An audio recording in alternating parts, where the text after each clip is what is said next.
in our panel now. Michael Oren is the former Israeli ambassador to the United States. Mick Mulvaney served as President Trump's chief of staff in his first term. He's now a NewsNation contributor. Great to have both of you here. Ambassador, I still watch these images and they bring me to tears.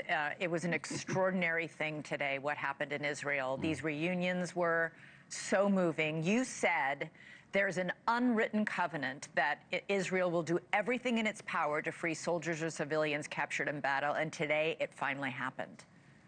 It's true, Elizabeth, and I'm still deeply moved. I've seen these pictures repeatedly all day long, and every time you show them, it brings me to the verge of tears. And I know so many of these families personally. I also know two of the families who received the remains of their loved ones today, and there are now 24 families who are still remaining to have not received the remains of their families, and that is a continuing agony for all of them. We have to keep that in mind as well. But this is a very joyous moment for these families. It is a moment of triumph for President Trump and his team, and I believe it's a breakthrough moment for the entire Middle East. Yeah, two of those families, those hostages who are presumed dead, are American citizens. Their families have been on this show a lot. There's a real question, Ambassador, tonight as to where are the remaining dead hostages and why and if they'll ever even be returned. Well, keep in mind, Hamas is a terrorist organization. It's not an honest broker. Hamas engages not just in physical terror, but also in emotional and psychological terror. And the way they can keep Israel in a state of emotional terror, of being terrorized, is by denying the closure to these families. And it is exquisitely painful. I know it's very difficult sometimes for people not living in Israel to understand this covenant that we have with our people, that will do everything to redeem the hostages, whether they're living or dead, by the way. There's not like an extra premium put on living hostages at the expense of non-living hostages. So the big question, it's very much connected to the major issue, which is how do then we move to phase two, which is the president himself said, is the disarmament of Hamas, getting Hamas to give up its guns, because the other 19 or 18 points on that 20 points cannot be implemented as long as Hamas remains in Gaza and remains armed. Mick, President Trump was hailed throughout the Middle East today for this achievement. Here's a look at the cover of Time magazine with the words, "His Triumph." The Washington Post editorial page called it, quote, "a generational accomplishment." How is it not? I mean, it's a little bit surprising to see that level of accolade coming from those outlets, but it's also nice to see something a little bit objective. This is something that many, many American presidents have wanted. The Biden team was not able to do it. This is a tremendous success, even if it falls apart, Elizabeth, even if it lasts 48 hours. And I hate to sort of be negative about it, but even if that were to happen, it would still be a huge success because he got the living hostages home. There's so much good that has happened because of what the Trump administration has done here. I think the arc of history has now changed closer to a long-term peace. Iran is no longer the bully of the neighborhood. There's so many things that have happened positively that bear well for peace in the region for years to come. Ambassador, you said today happened, this ceasefire and the hostage release happened because President Trump was willing to exercise what you called brute muscular power in a way that no previous American president had. What do you mean by that?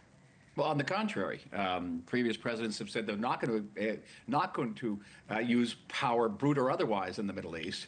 And the Middle East is an area where power is respected. And the fact that the president was willing to project power, first against the Houthis in Yemen, then most effectively against Iran, gained him tremendous leverage and respect in the Middle East. That, combined with the personal relationships which the president has established with leaders throughout the region, his envoys, Steve Witkoff and Jared Kushner, have personal friendships throughout the region. Diplomacy is like anything else in life. It's 90% it's personal relationships. And previous administrations, keep in mind, whether it's the Obama administration, the Biden administration, almost didn't talk to Prime Minister Netanyahu, didn't talk to other Middle Eastern leaders like the Saudis for a long time. And you can't turn around and not use power and not develop these personal relationships and expect to have leverage. You're just not. Well, I think President Biden talked to him a lot. He just didn't have the effect that President Trump ended up having. Well, for 2 years before October 7th. Got it. If you remember, Benjamin Netanyahu and the Saudi prince were persona non grata at the White House. And that's not the case with this team. This team has actually gone out and established these very close rapports and trust with these disparate leaders. Look at these 20 points. You get countries here, Turkey and Qatar, Saudi Arabia, UAE, Indonesia, Pakistan, that don't agree with one another, much less with Israel. To get them to all sign on these 20 points is a work, I think, of almost unprecedented diplomatic elegance. Mick, and it'll go down the history books. Mick, the ambassador brings up Steve Witkoff and Jared Kushner. I was fascinated by a report today that came out that said that both Witkoff and Kushner met personally with the 4 leaders of Hamas to get this deal over the finish line. That's extraordinary for 2 people of their stature, 2 men who are Jewish, to do this, to personally meet with them and guarantee that Trump will enforce this 20-point plan. Yeah, what I think a lot of folks have forgotten about, Elizabeth, is the work that Jared Kushner did on the Abraham Accords during the first Trump administration. He's had relationships there now for a long time. I'm glad to hear the ambassador articulate it much better than I ever could. But what he said was, look, you have to build up credibility. You have to build up respect. And that's what the Trump administration has been able to do. And I do come back to the same thing that that President Netanyahu said today in the Knesset, was that I think the turning point here was the attack on Iran. I think not only was it the turning point for this particular discussion, for these negotiations on Gaza specifically, I think it's the turning point in the region. That's where the arc of history changes more towards a chance for having peace, because Iran, the bully in the neighborhood, has been defanged because of brute American military force that so many people were afraid to use before. So, look, what do they say? You know, the best way to prepare for peace is to prepare for war.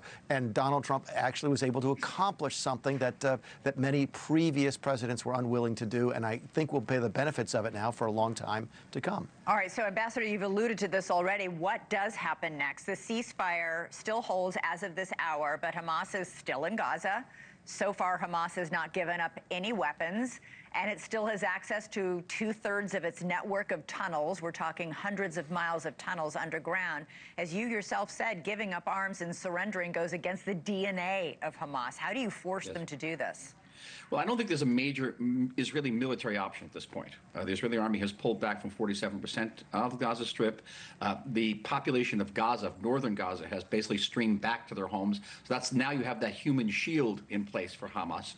But there are numerous tools at the disposal of President Trump and his team and our allies in the region. What are those tools? You deny cash and arms to Hezbollah. Now, they had free flow of cash from Qatar in the past. They had arms flowing in from Egypt across the Egyptian border in the past.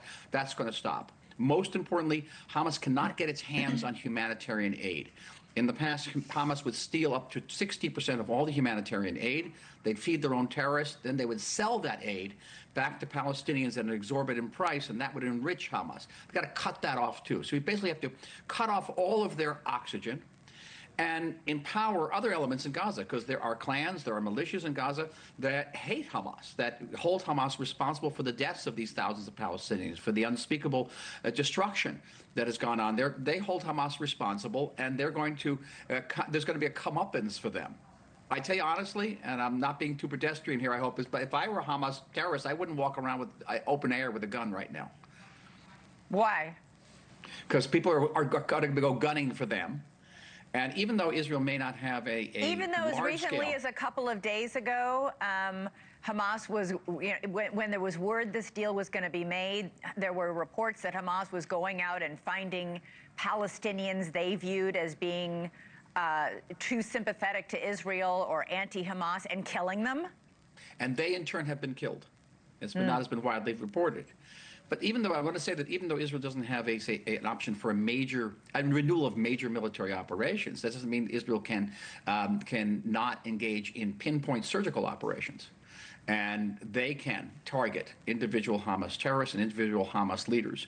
And if Hamas is in flagrant violation of the ceasefire accord by not returning the remains of these 24 murdered Israelis, by not disarming, by not giving up those guns, then Israel, with the backing of President Trump, and President Trump has said this, will be able to exert military pressure, maybe not major military pressure in the form of gun operations, but other measures, certainly will be backed, I think, by this administration.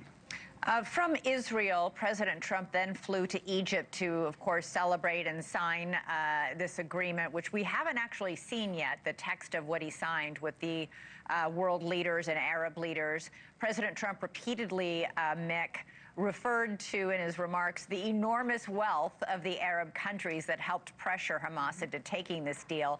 Not to state the obvious, but those countries are extraordinarily rich, and according to Trump, it is them who are going to pay to rebuild Gaza.